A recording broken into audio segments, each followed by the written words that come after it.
Good evening. I would like to start by reading the first psalm.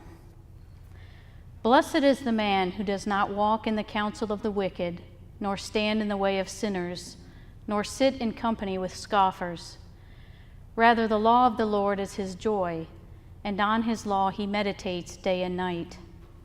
He is like a tree planted near streams of water that yields its fruit in season.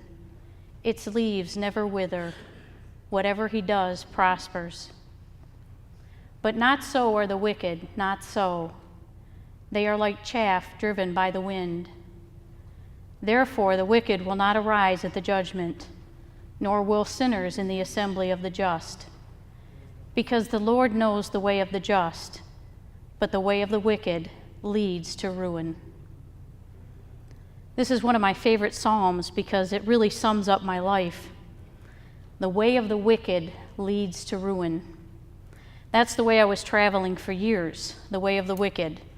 No chance of rising up at the judgment. In all honesty, though, I had no idea there was going to be a judgment by someone other than myself, because I was raised to believe that we are all our own judges. I can do whatever I want as long as it doesn't hurt anyone else. How terribly wrong that line of thinking is, but I will touch more on that later. Words like astrology, tarot cards, ghosts, meditation, yoga, reincarnation, and astral projection were such a part of everyday conversations in my house as I was growing up that I still find it strange to meet someone who does not understand what these terms mean. I could draw up an astrology chart by the time I was in 3rd grade and explain the basics of that to just about anyone. Also, I knew and could easily do any yoga pose presented to me. We didn't need to see doctors growing up because we had a healing pyramid in the basement, and we could sit under it to be healed. My mother had me convinced for years that the reason I used to be so deathly afraid of the dark is because I must have been murdered or at least died in the dark. That would be in a previous life, because we also believed in reincarnation. A few years ago, I went to hear a woman speak at my parish. She'd fallen into the New Age movement and talked about her experiences. She kept talking about negative people and positive people, and how she hated to be around negative people because they brought her down. She didn't want to hang around with negative people or people with problems because, quite frankly, that was a downer. Negative people were just avoided. After all, that's where they were in life, but not me. I want to be positive. I want to feel good. One of the things Blessed Mother Teresa experienced when working with the poorest of the poor in India was the Indians themselves. They believe in reincarnation, and so whatever you were experiencing, that was your destiny. She would be spit on and slapped and told to leave these people in the gutter because they were where they were supposed to be. They were working out their destiny, and their next life would be better for them. This woman who spoke at my parish, everything she said reminded me of my childhood. And on the drive home that night, I looked at my husband and I said to him, "Does that remind you of anyone?" And he said, "It kind of reminds me of your mother." What she spoke of explained my childhood almost exactly. It was quite scary. I began to wonder how other children raised in the New Age religion fared, because so far, I have only met people who have gotten involved in adulthood and then reverted or converted to Christianity. The speaker came back a couple of years later, and I was able to spend some time with her and talk, and it amazes me how she described her life, her selfishness, her pride. It took a lot for her to overcome all that. It took a lot for me to overcome it all. My life was such a contradiction growing up. I had forgotten a lot of things from my childhood that came back to me as we spoke, which was good because it helped me to heal and to forgive. It helped me to continue on my conversion. In my family, I was expected to do for others and expect nothing in return, not even a thank you. But if someone did something for me, I owed them. That's not how it worked outside the home.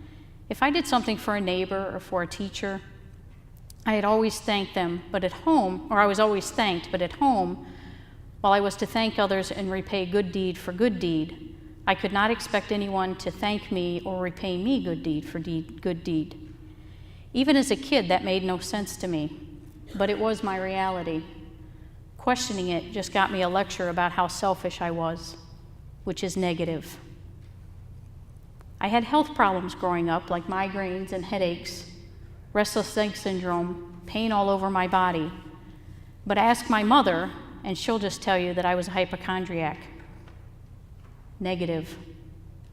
See, it was much easier to tell me that there was nothing wrong with me than to take me to the doctor. Being sick is negative, and so I must be doing something wrong, sending negative thoughts into the universe instead of positive thoughts. So she would tell me to be more positive. Well, the only thing I was positive about was the pain that I was in. But since I wasn't allowed to be in pain, I had no choice but to bear it. I didn't realize until years later how negative the New Age is, even though they believe they thrive on the positive. See, my mother called me a hypochondriac. That's not uplifting or positive. Instead of seeing if there was a way to prevent my pain, she simply ignored it. When I was 16 years old, I was working full-time and still going to school full-time. At home, it was just my mother and my little sister and I. I helped to buy food for the house and lent money to Mom all the time, which I was not to expect back. So I would be asked to lend money, and that's a positive on my side, but couldn't expect it back because that would be negative. It's negative to have to owe somebody. It really seemed to me that anything that benefited my mother was good, anything negative was just simply ignored. I have 5 brothers and sisters. My mother was married and had 3 boys and then was divorced. And then she was remarried a couple years later and had 3 girls. So the brothers have one father and the girls have another father. They were raised by their father, we were raised by our mother. So of my 3 brothers, there is one that I've actually never even met. The other one I met and I'm reasonably close to. We have daily contact sometimes.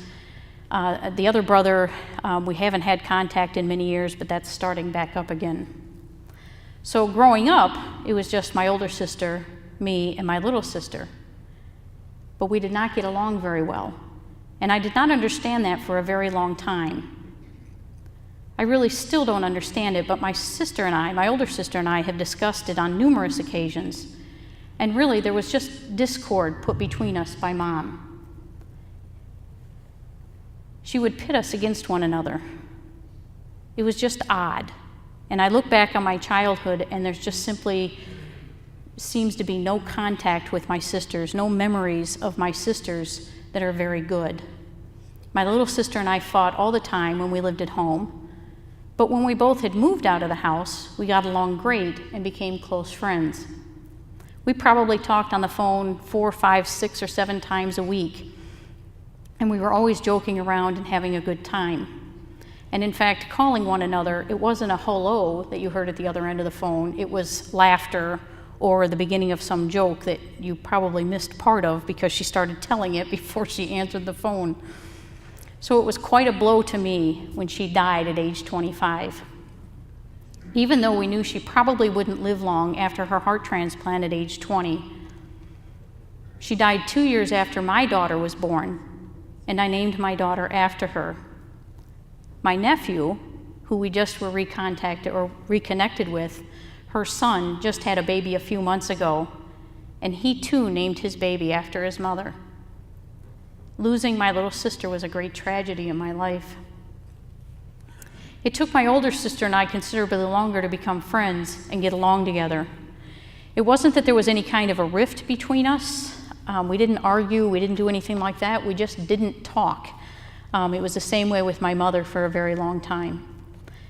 We discovered that even in our late 40s and early 50s, Mom was still pitting us against one another. So she would tell me something that my sister said, and tell my sister something that I said that simply was not true. And when we finally figured that out, we just decided to start talking to one another, and our relationship has changed dramatically.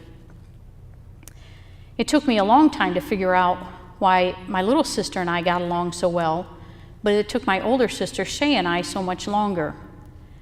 And I think the reason why is because when Danielle and I moved out of the house in our teens, we never moved back in again. So we were out of that New Age influence. My sister, on the other hand, her and my mom would live together, then not live together, and then not live together. So she remained under that New Age influence for so much longer. And when I say New Age, I really want you to just consider evil, because that's what it is. The other difference for me is that I had become very disinterested in the New Age in my teens. So long before I moved away from home, I was already not following the New Age religion. It just did not make sense to me, because you were always searching for something new, and quite frankly, I didn't even know what we were searching for. I saw a pattern of lies that make up the new religion, doing all these things, different things, and searching for truth, yet never satisfied and never finding it, mainly because everyone has a different truth. So what's true for me may not be true for you. And we know that that's not really how things work. I have seen people fall into the trap of the New Age time and time again, very innocently. See, many of the New Age things make sense, or people find some truth, and then suddenly they think, hey, that's the answer. Someone goes to a psychic and they are told something that has a bit of truth. They become hooked. But Scripture tells us to steer clear of mediums and sorcerers and other evil things. It's not because these things do not work, because they do, but rather because they are the works of Satan. When we are getting spiritual advice, we must ask ourselves, do we want the advice coming from Satan or from God? One of the things I discovered in the New Age religion is that there is no truth, no absolutes. You can have your astrology chart done and get one answer. You can have someone read your tarot cards and come up with an answer. You can have your palms read, and then you can go to a psychic, and you know what? They will all have different answers for you, because there are no truth in those things, no ultimate truth.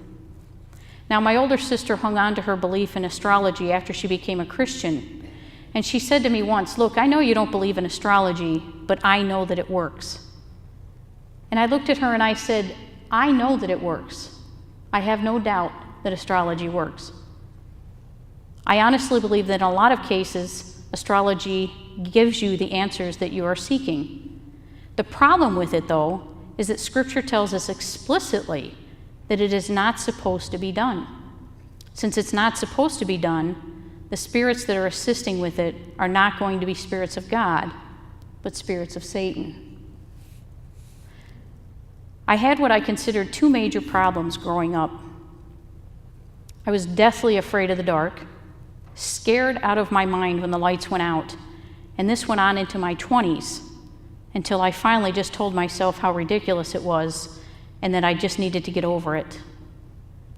But again, since being afraid of the dark was a negative thing growing up, I just had to get over it when I lived at home. So we could not leave the closet light on and leave the door open a bit. I could not have a night light. I could not open the shade on the window. I just had to get over it. So I spent many nights terrified. I could not go into a room unless there was a light on. There was no one to comfort me, hold me, and tell me everything would be okay. There was only me getting over it, dealing with it on my own, and working it out. The other problem I had was a temper, a very horrible temper. According to my mother, I would throw such horrible tantrums that if I was with a sitter, she would have to pay that sitter double. I believe she did that frequently. The interesting thing, though, is that I only threw temper tantrums at one of the houses that we lived in. According to my sister, we moved into that house when I was 3 and moved out when I was 5. So there were only 2 years that I threw tantrums. And though there were a lot of things I do not remember from my childhood, my sister and I remember a lot of things from that house. It was haunted. We could see spirits moving around. We could see objects moving on their own. I could barely force myself to go past one of the bedrooms because I could feel these evil red eyes watching me. But once we moved out of that house, my temper tantrums stopped, though my anger issues continued. My friends were always confused when I would mention my anger issues because they never saw my bad temper. But it was there, and it was a problem.